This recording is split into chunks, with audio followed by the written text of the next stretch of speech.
Salut mes amis, comment allez-vous? J'espère que vous allez bien. En tout cas, je vais très bien et je suis très content de vous retrouver pour cette nouvelle vidéo. Mes chers amis, avant de lancer cette vidéo unboxing, je tenais à vous souhaiter une très bonne année en retard. C'est ma toute première vidéo de l'année 2024. Donc à cette occasion, j'en profite pour vous souhaiter à toutes et à tous une agréable et bonne année en espérant que tous vos projets vont aboutir et surtout de la santé avant quoi que ce soit.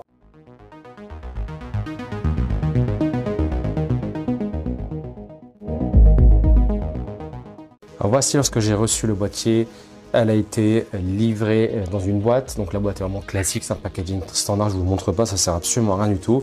Le modèle Tanix. Là à l'arrière, vous avez 4 patins qui permettent de la surélever. Vous avez aussi une grille de ventilation qui permet d'aérer et de refroidir le boîtier. En termes de taille, c'est vraiment une petite taille. Comparé à sa grande sœur, la Tanix W2A, modèle que je vous ai récemment présenté, on voit que la différence est vraiment quand même assez considérable. Et c'est plutôt un modèle petit et qui va se faufiler un peu partout. Pour ce qui est des ports dessus, les connectiques, c'est du classique, HDMI, port Ethernet, port jack. De l'autre côté, vous avez deux ports USB 2.0, un port TF lecteur carte SD. Et voilà, et vous avez au-dessus le logo avec une petite entaille de design. Une petite taille, sympa, plastique rugueux, classique. On n'est pas sur du haut de gamme. Bon entrée de gamme, mais ça fera le job. Pour rappel, ce modèle TX2 a 2 Go de RAM, 16 Go de mémoire et uniquement la norme 2,4 GHz en termes de Wi-Fi. Alors pour ce qui est de la télécommande, c'est du classique, rien d'extraordinaire. Vous avez une télécommande basique, petite, facile à manier, bouton de on-off, contrôler le son, vous avez les chiffres et le joystick au milieu. Les piles ne sont pas fournies avec. Voilà, c'est du plastique, voilà, classique, hein, entrée de gamme, rien d'extraordinaire. Mais elle est sympa, petite à manier et puis elle fait le job.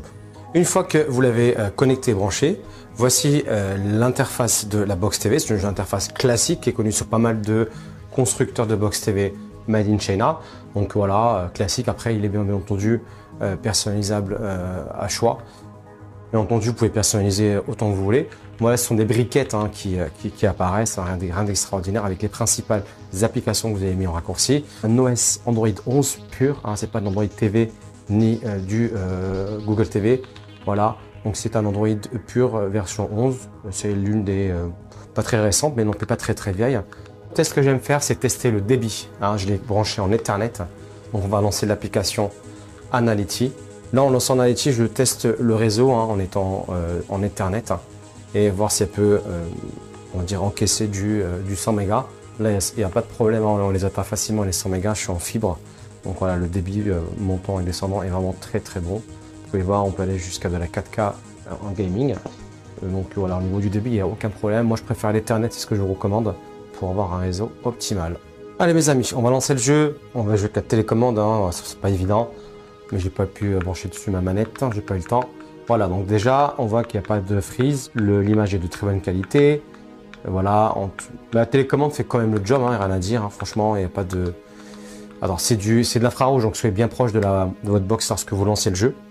Mais normalement, voilà, ça devrait fonctionner correctement. Après, c'est pas franchement l'idéal pour jouer avec la télécommande, parce qu'elle n'est pas très confortable.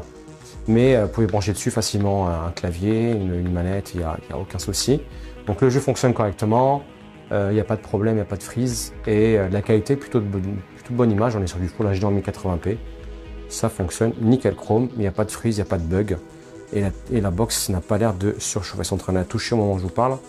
Elle n'a pas l'air de surchauffer non plus. Alors comme je vous l'ai expliqué les amis, hein, vous avez bien l'application Netflix d'installer. On va l'ouvrir, ce n'est pas le Netflix qui est officiel, c'est un Netflix qui fonctionne pas en Full HD. Je vais lancer un film, je vais bien entendu m'assurer de flouter l'image pour avoir de problèmes de droit d'auteur. Mais comme je vous l'ai dit, voilà, je lance l'image. C'est pas forcément de la très bonne qualité. On est sur du 720p en termes de qualité. Voilà, ça fonctionne. Si concentrez vos comptes, ça fonctionne. Enfin, ça va se lancer.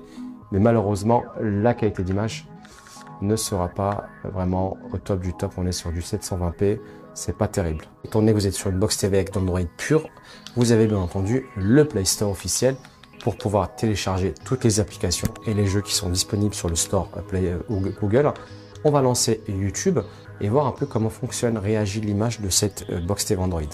Notre vidéo, comme vous pouvez voir en 4K, 60 images par seconde, et ça fonctionne aussi parfaitement. Vous voyez à l'écran, très bonne qualité d'image. Franchement, il n'y a rien à dire. Voilà, c'est parfait.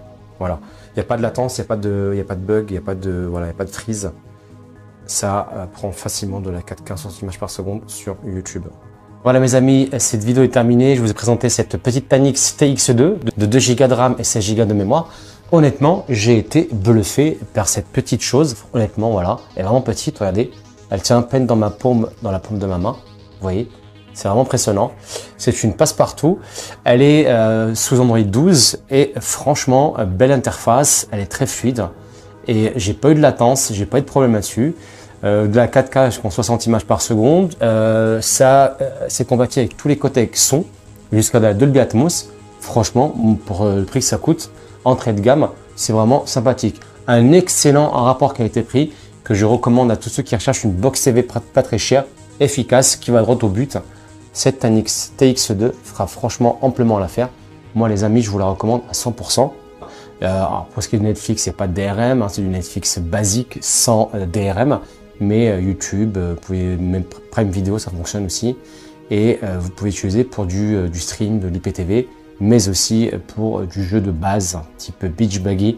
Il ne faut pas non plus demander de vous faire fonctionner des jeux qui sont énergivores en puissance.